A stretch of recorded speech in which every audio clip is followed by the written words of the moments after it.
Hey, this weekend that we are completing, the last weekend of April, is about a year ago when I came to the realization that I needed to get back out into comedy scene and do open mics and stuff, and largely to get to know people who don't go to church. That's the main reason that I wanted to get out and start doing this. And so this is the weekend. I'm going to count this as the 1 year mark for that decision. And in that 1 year, I signed up for a class, and the class didn't start until June. So I had a little bit of buffer time to get ready for the whole thing, which was good for me because I kind of went back and forth. But Kathy was super supportive in everything, and so it was great. But in the year, what's kind of been going on in this 1 year? I did the class, I met a whole bunch of people, and made all kinds of new friends, which was great. Started doing open mics as a part of preparation for the performance night of the class. And that was super fun also. And in the process, made friends who were outside of my class. Because one of the biggest challenges, the first time that I was doing comedy, I was just out there by myself and just doing everything on my own. And that was really, really frustrating. And I had good nights, but I didn't have anybody to celebrate with. I would just go and do a set and then leave. And when I did bad, I didn't have anybody to commiserate with. I would just go and do a set and leave. And comedy is so interesting because, you have good nights, you have bad nights, but even the bad nights with friends are good. Even the nights where you bomb really hard can be a time where it's well, that happened. And you have a moment to to share with people. And so in this last year, making friends that I never would have met if I didn't follow that nudge from the conference where I needed to get out and meet people that don't go to church. And and it's not like I'm out there every week preaching the gospel to people, but I am present. And in that year so far, I've had some really great conversations with people about church and church hurt, and kind of where people are coming from, and why would a pastor do this? Why would they go out and do comedy and all that? And so it's been really eye-opening for me just to be a part of those conversations, because I wouldn't have those conversations inside church. But this morning at Creekside, we had a mission partner who does most of their work in a Muslim majority country, and it's an unsafe place sometimes. But they shared their story and their family story, and God watched out for them. God watched over them.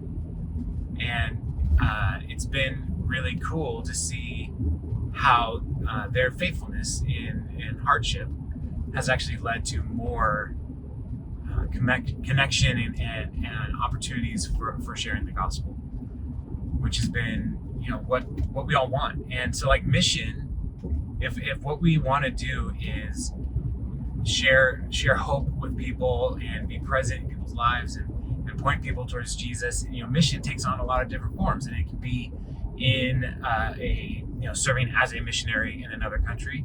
Mission can also be serving just by showing up in the same places consistently over and over and over again, and not trying to hide who you are or what you're all about, but just being there and loving people, even imperfect people who may be even hostile towards the gospel.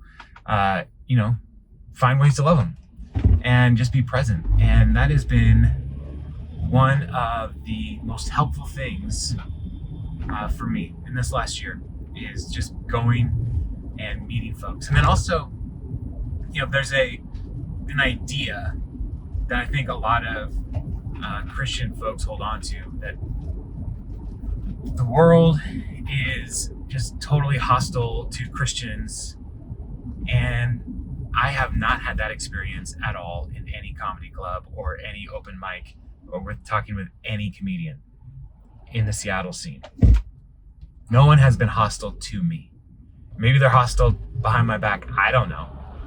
But no one has been hostile to me. And so it's given me a sense of like confidence, not in myself, but knowing that there's nothing to be afraid of.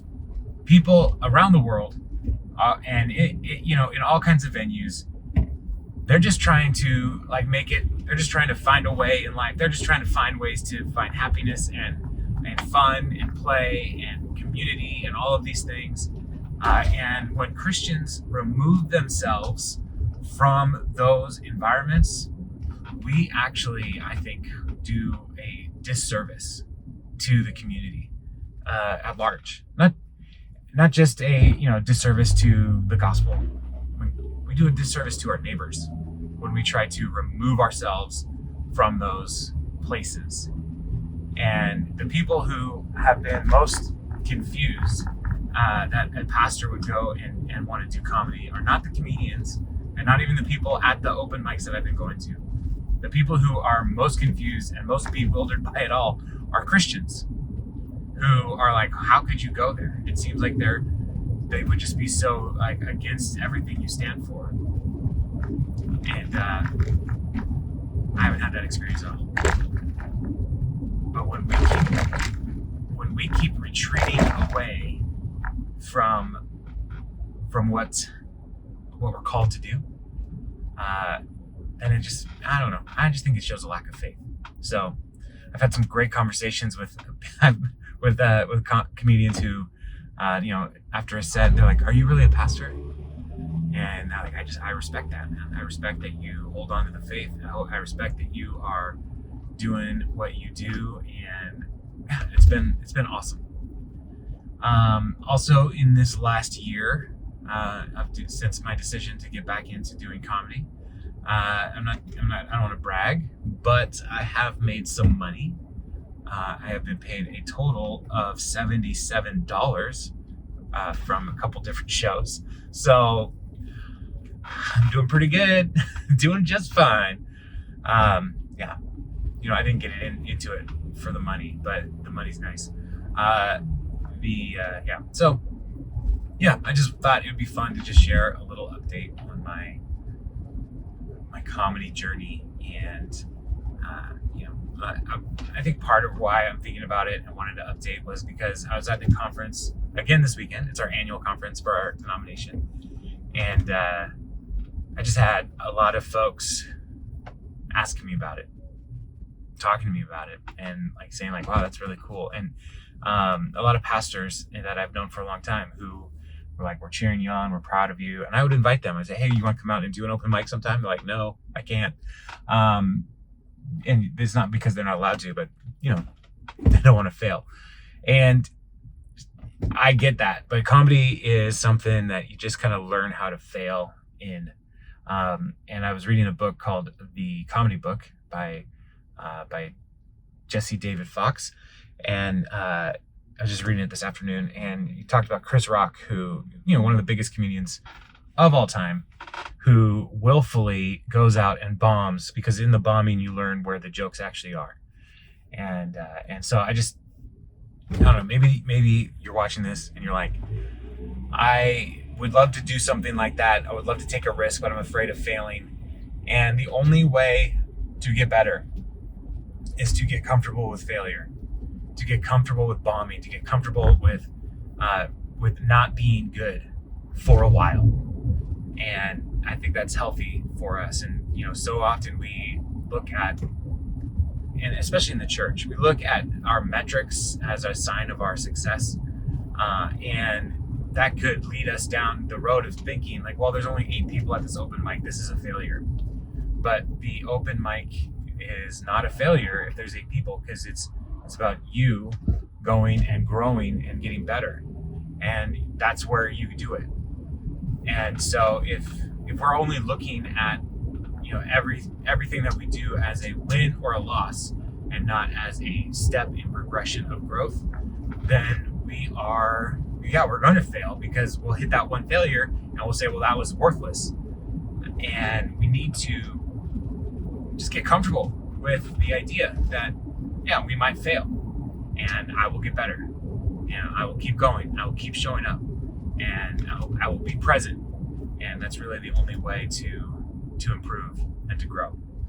So yeah, I'm recording this as I'm going from my house to a meeting this evening, and yeah, I thought it'd just be fun to just share a little update. So I'm at a stoplight, and so now I'm going to look at the camera and I'm going to hit stop.